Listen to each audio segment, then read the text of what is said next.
your mobile phones. Thank you. Secretary of State. Thank you very much, Paul, for that. And what we're seeing is an attack on the international community as a whole, on our common values and on our shared future. Today, I want to set out how our response must match the scale and the breadth of this attack. On the one hand, we need to cooperate at an international and a multilateral level to share evidence and intelligence, to disrupt terrorist networks, to cut off their sources of financing, and to bring terrorists to justice. At the same time, we need a global effort to confront the propaganda of the terrorist, to address the sources of discontent which terrorists use to exploit, and to build a sense of common commitment to prosperity, to peace and security, based on freedom and the rule of law. And it always helps if you could give your name.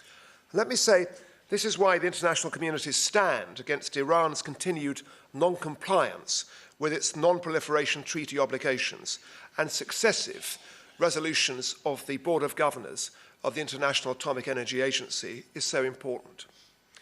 The onus is on Iran to act to give the international community confidence that its nuclear program has exclusively peaceful purposes. Confidence, I'm afraid, that has been sorely undermined by its history of concealment and deception, and which led in turn to the Board of Governors on September the 24th last year declaring Iran non-compliant with those obligations. It's because of Iran's failure up to now to bring itself into compliance that we are now considering, with our partners in Europe and the Permanent Five of the Security Council, a referral of Iran to the Security Council through an emergency meeting of the IAEA board. And minds. Your Royal Highness. Finally, let me reiterate that we face a common threat that goes far beyond today's terrorist leaders and terrorist organizations. We can defeat that threat, but only if we unite and create new bonds of understanding between our different religious and cultures. In my country, we are doing our best to deal with a variety of issues, ideological, social, and economic.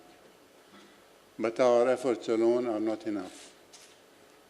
The fight must be global in order to succeed, because terrorists flee where they face strength.